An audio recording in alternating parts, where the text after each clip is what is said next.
হেই বন্ধুরা, সবাই কেমন আছেন? আশা করি সকলে ভালো রয়েছেন। অনেকদিন ধরেই আপনারা ভেজা বিড়াল সিরিজের নতুন ভিডিও চাচ্ছিলেন। অনেকের রিকোয়েস্ট ছিল এসটি ইউনিক টেকের শায়দ সজীব ভাইয়ের যে স্টুডিও লুক রয়েছে সেটাকে রিমেক করে যাতে আমি দেখাই এই সিরিজে। তো আজকের ভিডিওতে আমরা সেটাই দেখব কিভাবে এসটি ইউনিক টেকের যে স্টুডিও লুক রয়েছে সেটা আপনারা ঘরে বসেই তৈরি করে ফেলতে পারবেন।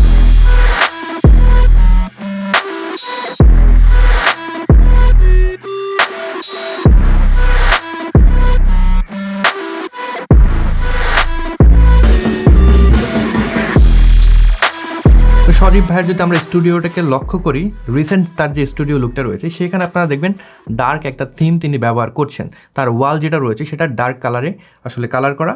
এরপরে আমরা যদি দেখি তার ডান সাইডে রয়েছে একটা শেলফ, যেখানে তার কিছু জিনিসপত্র তিনি সেখানে শোকেস করে রেখেছেন, তার প্লে বাটন শোকেস করে রেখেছেন এবং তার বাম পাশে একটা লাইট তিনি রেখেছেন। তো আমাদের ভেজা বিড়াল সিরিজের উদ্দেশ্য কখনোই ছিল না কারো স্টুডিওকে পুরোপুরি রিমেক করা বা সেটাকে কপি করার। আমাদের উদ্দেশ্য ছিল সেরকম একটি স্টুডিও ভাইব আমরা কীভাবে তৈরি করতে পারি সেই বিষয়টা।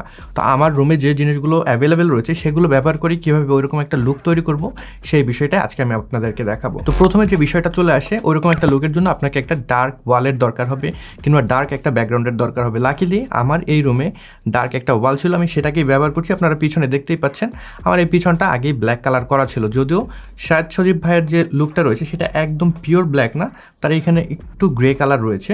তো আমাদের গ্রে কালার যেহেতু নেই, আমরা যে ব্ল্যাক ব্যাকগ্রাউন্ড রয়েছে ওটাকেই ব্যবহার করব। এরপরে আমাদের চলে আসে ডেকোরেশনের ব্যাপারটা। তো আপনারা নিশ্চয়ই দেখেছেন আমার যে শেলফ ছিল সেটা আসলে এই পাশটায় সাজানো ছিল। তো প্রথমে যেটা করলাম, আমি শেলফটাকে একটু মুভ করে রিঅ্যারেঞ্জ করে নিলাম, জাস্ট এরকম একটা লুক তাতে আমরা পেয়ে গেলাম। এরপরে আমাদের এই পাশে ছোট আর একটা শেলফ ছিল, এটাকে আমরা আরেকটু বামের দিকে সরিয়ে নিয়ে গেলাম এবং তার জাস্ট পাশেই একটা প্ল্যান্ট আমরা রেখে দিলাম যাতে করে ওই জায়গাটা খুব বেশি খালি না লাগে, রাইট?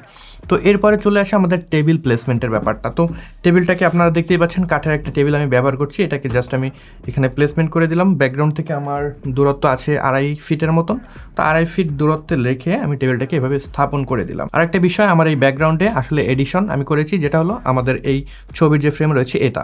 তো এটাকে মুভ করা পসিবল না, কারণ আসলে আমি এই ছবির যে ফ্রেম রয়েছে এটাকে দিয়ে এই ছবির ফ্রেমের পেছনে আমার লাইটের যে সুইচগুলো রয়েছে সেটাকে ঢেকে রেখেছি। সো এটা আসলে ওই পারপাসটাও সার্ভ করছে, তার সাথে সাথে কিন্তু এখানে যে জিনিসটা দেখতেও ভালো লাগছে এর জন্য আমি ফ্রেমটাকে এখানে ইনক্লুড করে রেখেছি। তো এইগুলো মোটামুটি আমাদের সেট আপের যে ব্যাপার স্যাপার, একটা শেলফ, এই পাশে একটা শেলফ, একটা প্ল্যান্ট, আর এখানে রয়েছে একটা আমাদের পিকচার ফ্রেম। তো আমাদের সেট আপ মোটামুটি শেষ। টেবিলটা এখানে নিয়ে আসলাম, চেয়ারটাকে আমরা এখানে প্লেস করে দিলাম। তো ঘরের যে অ্যাম্বিয়েন্ট লাইট রয়েছে সেটার যে লুক, আপনারা এরকম একটা লুক পাচ্ছেন। তো এরকম লুক থাকলে তো আর হবে না, আমাদের এটাকে আরেকটু সিনেমেটিক লুকে নিয়ে আসতে হবে। তো সেটার জন্য যেটা করতে হবে, আপনাদেরকে একটা সফট বক্স ব্যবহার করতে হবে। আমি যে লাইটটা এখানে ব্যবহার করছি এটা হলো গডেক্সের SL60W এবং এটার সাথে 85 সেন্টিমিটারের একটা সফট বক্স। আমার যে ক্যামেরা রয়েছে, আমি যে সোজা তাকিয়ে আছি তার জাস্ট 45 ডিগ্রি অ্যাঙ্গেলে উপর থেকে একটু নিচের দিকে স্লাইটলি এখানে পজিশন করে দিয়েছি। এতে করে যেটা হয়েছে, এই লাইটটা আমার বাম পাশের উপর সাইড থেকে নিচ সাইড পর্যন্ত লাইট আপ করছে এবং আমার ডান পাশে এই সাইডে একটা আপনারা শ্যাডোর মতো দেখতে পাচ্ছেন এবং এইখানে একটা ট্রায়াঙ্গেল লাইটের মতো দেখতে পাচ্ছেন, যেটাকে আসলে রেমব্রান্ড লাইটিং বলা হয়।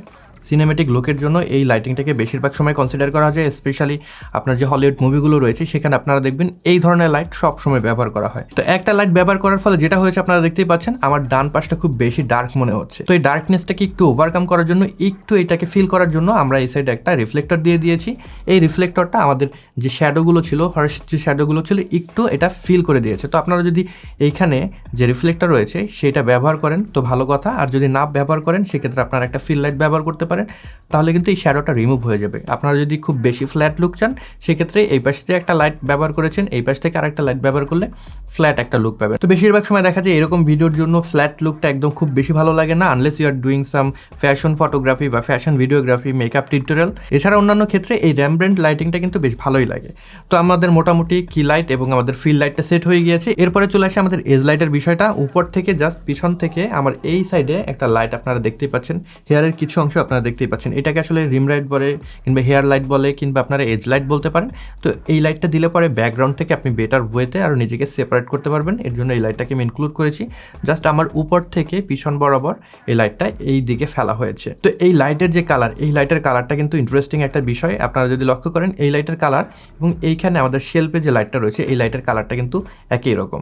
তো এই যে মিলটা রাখার কারণ হলো যাতে করে এই শেলফের লাইটটা যে জ্বলছে সেই লাইটটাই আমার এই জায়গায় এসে এসে পড়ছে ওইরকম একটা ইলিউশন তৈরি হয়। আদৌ কিন্তু ওই লাইটটা আমার এখানে এসে পড়ছে, উপর থেকে যে লাইটটা জ্বালিয়েছি সেই লাইটটা এসে পড়েছে, এর জন্য এইরকম একটা আসলে ইলিউশন তৈরি হয়েছে। তো আপনারা এই বিষয়টা করতে পারেন, আপনাদের প্র্যাকটিক্যাল লাইটের সাথে মিল রেখে যখন এজ লাইট ব্যবহার করবেন সেটা কিন্তু করে ফেলতে পারেন। আর একটা লাইট আমি এখানে রেখেছি একটু ব্লুইশ টাইপের, যাতে করে বেটার ওয়েতে সেপারেট করা যায়, যেহেতু আমাদের স্কিন টোন সেটা অরেঞ্জ টাইপের, এর জন্য ব্লু কালার একটু লুক আমরা এখানে রেখে দিয়েছি। এবং সর্বশেষে যেটা এখানে একটা ট্যাব ছিল আমার, সেই ট্যাবে ভেজা বিড়াল লেখা আছে, তো ভেজা বিড়াল লিখে এখানে রেখে দিয়েছি যাতে করে ওইটা আরেকটু বেটার ওয়েতে সেপারেট করা হয়। ওটা যদি অফ করে দিই নিচের যে শেলফটা একদমই ভিজিবল হবে না। তো এই ছিল আমাদের মোটামুটি লুক। আমি একদম সজীব ভাইয়ের যে লুক সেটা কপি করলাম না, এই পাশ থেকে উনি একটা লাইট ইউজ করেছে সেই লাইটটা আমি ইউজ করলাম না, কারণ আমার অলরেডি এই পাশে যে লাইটটা রয়েছে সেটা অনেক হেভি, একটা কি লাইট আমি ব্যবহার করেছি। অ্যাগেন আমার এই পাশ থেকে অন্য কোনো লাইট ব্যবহার করার কোনো মানে হয় না। আমরা যখন কোনো কি লাইট ব্যবহার করব, আমরা যদি কোনো প্র্যাকটিক্যাল লাইট রাখতে চাই কিংবা আমরা যদি কোনো অ্যাম্বিয়েন্ট লাইট রাখতে চাই, সেক্ষেত্রে কি লাইটের অপোজিট ডিরেকশনে যদি রাখি সেটা কিন্তু একটা ব্যালেন্স লুক আপনাকে দেবে। এই কারণে আমি লাইটগুলো সব আমাদের ডান পাশে রেখেছি এবং কি লাইটটা বাম পাশে রেখেছি। তো এই ছিল ডেকোরেশন বা লুকের ব্যাপার। এরপরে চলে আসে আমাদের অডিওর ব্যাপারটা। তো অডিওর জন্য আমি এখানে ব্যবহার করেছি একটা শটগান মাইক। সজীব ভাই যেটা ব্যবহার করে সেটা হলো বয়া M1 তিনি ব্যবহার করে, ল্যাভেলিয়ার মাইক্রোফোন, এর সাথে তিনি 5N একটা ডাইনামিক মাইক্রোফোন ব্যবহার করে। তো আপনারা যদি চান, আপনাদের কাছে যদি সেগুলো অ্যাভেলেবেল থাকে সেগুলো ব্যবহার করতে পারেন, ফ্রেমের ভিতরে রেখেই সেগুলো আপনারা ইউজ করতে পারেন। তো আমি টকিং হেডশট টাইপের যখন ভিডিও শ্যুট করি আমি আসলে পছন্দ করি যাতে করে আমার মাইক্রোফোনটা ফ্রেমের ভিতরে ভিজিবল না হয়, এর জন্য আমি শটগান মাইক্রোফোন ব্যবহার করি। আমার জাস্ট উপরেই রোডের ভিডিও মাইক NT যে ব্যবহার করছি এবং সেটা রেকর্ড হচ্ছে একটা অডিও রেকর্ডারে।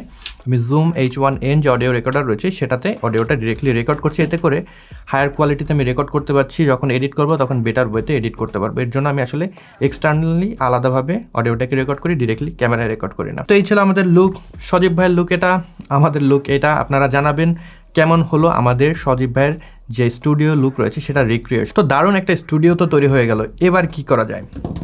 ভিডিও তৈরি করতে হবে, রাইট? আজকে আমি আপনাদের সাথে খুবই ইন্টারেস্টিং একটা ভিডিও শেয়ারিং প্ল্যাটফর্মকে পরিচয় করিয়ে দেবো, সেটা হলো FanFare। এবং FanFare আমাদের ভিডিওর এই পোর্শনকে আসলে স্পন্সর করেছে। FanFareর স্পেশালিটি হলো এইটাতে আপনি ভিডিও শেয়ার করে আর্ন করতে পারবেন কিংবা ভিডিও শেয়ার করে পয়েন্ট জেনারেট করতে পারবেন, সেই পয়েন্ট ব্যবহার করে আপনি বিভিন্ন জিনিস কেনাকাটা করতে পারবেন। এটা অ্যান্ড্রয়েড এবং iOS বোথ প্ল্যাটফর্মের জন্য অ্যাভেলেবেল রয়েছে। অনেক সময় দেখা যায় আমরা ভিডিও তৈরি করি এবং ভিডিও তৈরি করার পরে যখন আমরা ইউটিউবে দেই মনিটাইজেশন পাই না, অনেক সময় লাগে আমাদের মনিটাইজেশন পেতে, কিংবা ফেসবুকেও সেম জিনিস। তো আপনি যদি FanFare ভিডিওগুলো তৈরি করেন এবং সেখানে আপলোড করেন, ভিডিও যদি আপলোড করেন, সাপোজ আপনি একটা মোবাইল ফোনের ভিডিও তৈরি করেছেন, রিয়েলমির একটা মোবাইল ফোন, এটাকে আপনি আপলোড করে দিলেন। এখন রিয়েলমি থেকে কেউ যদি এই ভিডিওটা দেখে এবং আপনার এই ভিডিওটাকে ভেরিফাই করে, সেখানে আপনি 250 পয়েন্ট পেয়ে যাবেন। অ্যাগেন তাদের যদি ভিডিওটা খুব বেশি ভালো লাগে, তারা আপনার এই ভিডিওটা দেখে সেখানে বাই বাটন ইনক্লুড করতে পারে, সেক্ষেত্রে কিন্তু আপনি 500 পয়েন্ট পেয়ে যাবেন। আর যদি এখানে বুস্ট অপশন চলে আসে, সেক্ষেত্রে কিন্তু 1000 পয়েন্ট আপনি পেয়ে যাবেন। তো এই পয়েন্ট দিয়ে আপনি কি করবেন? FanFare যে অ্যাপ্লিকেশনটা রয়েছে, এই অ্যাপ্লিকেশনে কিন্তু বিল্ট ইন একটা স্টোর রয়েছে, যে স্টোরে গ্রোসারি থেকে শুরু করে ইলেকট্রনিক্স সকল যাবতীয় পণ্য আপনারা পেয়ে যাবেন। সেই পণ্যগুলো আপনারা এই পয়েন্ট ব্যবহার করে কিনে ফেলতে পারবেন। সেখানে ইভেন মোবাইল ফোন, টেলিভিশন, এই জিনিসগুলো কিন্তু আপনারা কিনে ফেলতে পারবেন। তো যত বেশি ভিডিও আপলোড করবেন, যত বেশি আপনারা সুন্দর সুন্দর হ্যাশট্যাগ ইউজ করবেন, সুন্দর সুন্দর ভিডিও সেখানে শেয়ার করবেন, আপনাদের পয়েন্টের পরিমাণ কিন্তু বাড়বে এবং সেগুলোকে ব্যবহার করে আপনারা কিনে ফেলতে পারবেন। এবং যে প্রোডাক্টটি আপনারা কিনবেন সেটা কিন্তু সম্পূর্ণ ফ্রিতে FanFare আপনাদের বাসায় পৌঁছে দেবে। তবে FanFare যখন আপনি ভিডিওগুলো তৈরি করছেন, তখন কিন্তু বেশ কিছু জিনিস আপনাকে মনে রাখতে হবে। আপনার ভিডিওর কোয়ালিটির উপরে আসলে ধ্যান দিতে হবে, দেন কোন ধরনের ভিডিও তৈরি করলে বেশি পয়েন্ট জেনারেট হবে সেগুলো আপনার মনে রাখতে হবে। তো বিস্তারিত যদি আপনারা জানতে চান কোন ধরনের ভিডিও তৈরি করবেন, কিভাবে আপলোড করবেন, তাহলে আমাকে অবশ্যই কমেন্ট বক্সে জানাবেন। এটা নিয়ে আমি ডেডিকেটেড একটা ভিডিও তৈরি করার চেষ্টা করব, যে FanFare ব্যবহার করে কিভাবে আপনারা আর্নিং করতে পারেন। তো যাদের টেকনিক্যাল ব্যাপারে ইন্টারেস্ট রয়েছে, আমি এই ভিডিওটা ধারণ করেছি সনি ZV-E10 ক্যামেরা দিয়ে, 4K তে আমি রেকর্ড করেছি। লেন্স যেটা ব্যবহার করেছি সেটা হলো সিগমা 30mm f1.4 এর একটা লেন্স, এবং সেখানে অ্যাপারচার আমি f1.4 এ রেখেছি। শাটার স্পিড রয়েছে 50-তে এবং iOS রয়েছে 160-তে। তো এরকম একটা লুক কিন্তু আমরা ক্যামেরা থেকে পাচ্ছি। যাদের ক্যামেরা নেই, মোবাইল ফোন দিয়ে ভিডিও শ্যুট করতে চান, তারাও কিন্তু এরকম একটা সেট আপ করে মোবাইল ফোন দিয়ে ভিডিও শ্যুট করতে পারবেন। যদি মোবাইল ফোন দিয়ে আপনারা ভিডিও শ্যুট করেন, সেক্ষেত্রে এরকম একটা লুক আপনারা পাবেন। অনেকেই রয়েছেন যাদের কাছে অ্যাকচুয়াল যে ক্যামেরা সেটা নেই, তবে কাজের কাজ কিন্তু আপনারা মোবাইল ফোন দিয়েও চালিয়ে নিতে পারবেন, যদি সুন্দর একটা সেট আপনাদের থাকে কিংবা সুন্দর একটা স্টুডিও আপনাদের কাছে থাকে। তবে যদি আপনার কাছে টাকা থাকে, যদি সম্ভব হয়, আমি সাজেস্ট করবো একটা ক্যামেরা ইনভেস্ট করতে, কারণ ক্যামেরার যে ভিডিও কোয়ালিটি, যে ডেপথ ডেপথ অফ ফিল্ড আপনারা পাচ্ছেন, সেটা মোবাইল ফোন দিয়ে কখনোই সম্ভব না। তো এই ছিল আজকের ভিডিও। আশা করি ভিডিওটি আপনাদের ভালো লেগেছে। যদি ভালো লেগে থাকে কিংবা এই ভিডিও থেকে নতুন কিছু জেনে থাকেন, সেক্ষেত্রে এই ভিডিওটিতে একটি লাইক দিতে পারেন, কমেন্ট বক্সে আপনাদের মতামত জানাতে ভুলবেন না, এবং আমাকে অবশ্যই লিখে জানাবেন কমেন্ট বক্সে এর পরবর্তী ভেজা বিড়াল এপিসোডে আপনারা কার স্টুডিও রিক্রিয়েশন দেখতে চান। যদি এই চ্যানেলে নতুন হয়ে থাকেন সাবস্ক্রাইব করে রাখবেন, তাহলে কিন্তু ফিউচার ভিডিওগুলো আর মিস করবেন না। সবাই ভালো থাকবেন, সুস্থ থাকবেন। পরবর্তী ভিডিওতে নতুন কোনো বিষয় নিয়ে দেখা হচ্ছে। Until then, good by.